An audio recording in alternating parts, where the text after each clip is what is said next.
Hi guys, Ron with Lucid Man Studio back with another video, and what we're going to achieve today is this basically this swivel animation is what I call it that we see in the window here. Basically you have your world origin and your camera is pivoting off this and it's swiveling to the right like you see here, and then it'll kind of bounce off that side and it'll swivel over to the left, and then you'll have this nice little seamless loop. So to achieve this, let's go ahead and get started in Blender. Okay, so we're in Blender and I went ahead and set up a scene so we can get started on this. So I have a camera here and I'm using the Create Isocam plugin, and I'll put a link in the description on how to get this plugin. And basically we have an area light here, and then we have Suzanne in the center here, and then my cursor is at world origin. First thing you need to do is you need to set up a null object. Okay, so hit or an empty. Hit Shift A, go to empty, and we're gonna set up a sphere. I'm going to scale this up so I can see it better. All right. So once we've done that, we need to parent the camera to this empty. And the reason we're going to do that is we're going to use this empty to control the camera. All right.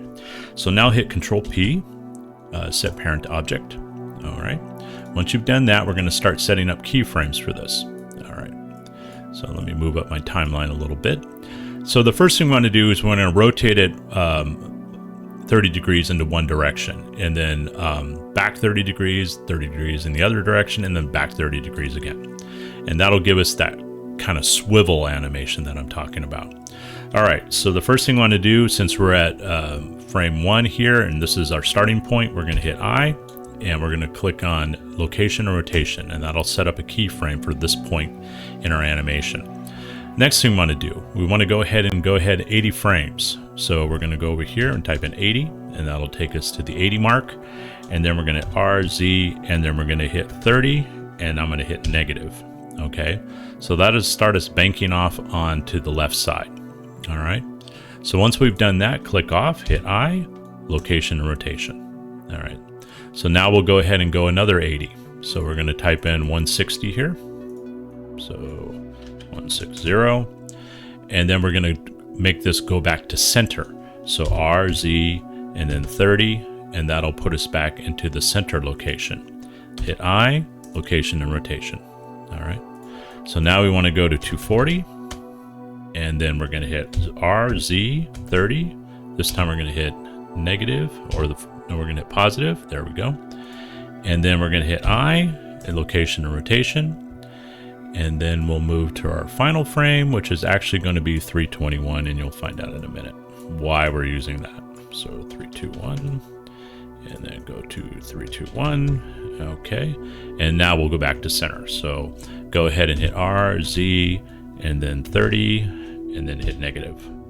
And that'll put us back to center. Hit I, location and rotation. Okay, so now we've got our animation set. So let's go ahead and check it out. So rotates that way, then rotates that way, then back to center. Okay, perfect. And obviously, if you want to go the different direction, use interchange positive and negative when you rotate it 30 degrees. Okay, so once we got that set up, let's go ahead and take a total look at it here. So I'm going to go back to here, and we're going to hit play. Okay, looking good. Right, and you'll notice when it comes back to center on your frame 320, you'll notice that the animation will slow down. Okay, that's just because we're using a Bezier curve for this animation. Now we typically don't want that when we're looping, because we don't want it to slow down in the center. We want it to just behave where it's going to go right through the center and keep going on with the animation. So I'm going to go ahead and show you how to fix this. So let's pause the animation here. Okay, so to fix this, we're going to go into our graph editor. So in a window, we're just going to go over here to our graph editor. And we're just going to scroll out here a little bit, and we're going to open up this window a bit more. Okay, so you should see something like this. Now what you want to do is you want to go ahead and make sure that your this empty is selected, and we're going to drop down this arrow, and we're going to hit this eyeball here. And that'll turn off all our visible locations and rotations, etc. And what we're interested in is the Z one here at the bottom. Okay, so once you turn on that one, you'll see these curves. Now, this is basically how the Bezier curve works. So it's basically, it gets to a corner, then it has a smooth transition, and then it has another smooth transition, etc. What we're interested in is these little guys right here. See how it's kind of curved right here? This is basically slowing it down when it gets to center, and that's not what we want. We want it to be seamless. So we're going to grab these handles and we're just going to move them out, and you're just going to line up the red with, basically you're just going to rotate this handle out till it lines up with the blue line here with the red anchor. And you're going to do the same thing on this side. So you're going to get something. Let me undo that. There we go. Let's do this side. And you're going to get something like this. Okay. So that's exactly what you're looking for. Now, once you do that, I'm going to go ahead and hit Shift left arrow, get us back to first frame. If I hit play, then you should see this guy not slowing down when it's coming back to center towards 320. So right there, you can see it didn't slow down at all. So that's exactly what we're looking for. We want a nice seamless loop. Okay. So once we've done that, everything is finished, and we're going to go ahead and save out our animation.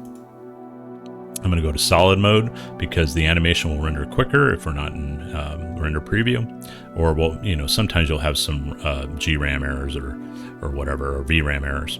So we're going to go ahead and render the animation now. Okay, so go ahead and go over to your render properties in your outliner, and we're going to change the max samples to 4 in this example. That way it'll render nice and fast. I believe the noise threshold might take precedence over this, but we'll leave this at 0.1 and this at 4. What we want to do is, all that looks good, denoise, that's fine. And if we go to our output properties, I've got 800 by 600, 30 frames per second, 1 to 121. And so this is where we're going to change this to 320. And the reason is when it comes back towards center, we want 1 frame short, because we don't want frame 320 and then 1 being the exact same location. Otherwise you'll get like a stutter. So basically we'll skip this frame at 321 and we're going to go 320 right back to 1. Okay, so that's why we'll have 1 to 320 over here. Hopefully that makes sense. And then for output, we're going to set up a animation location. I've just got this animation titled Suzanne, and I'm saving it to this folder here, and just hit accept. And we want RGB. And then for encoding, we want MPEG-4. And then for video codec, H.264, output quality, perceptually lossless, and then encoding speed good. And that's basically it. So let's go ahead and render this guy, and I'll see you on the other side.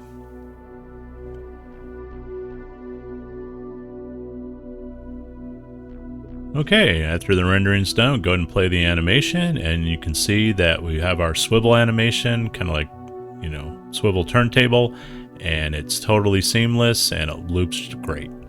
And that's how you do that.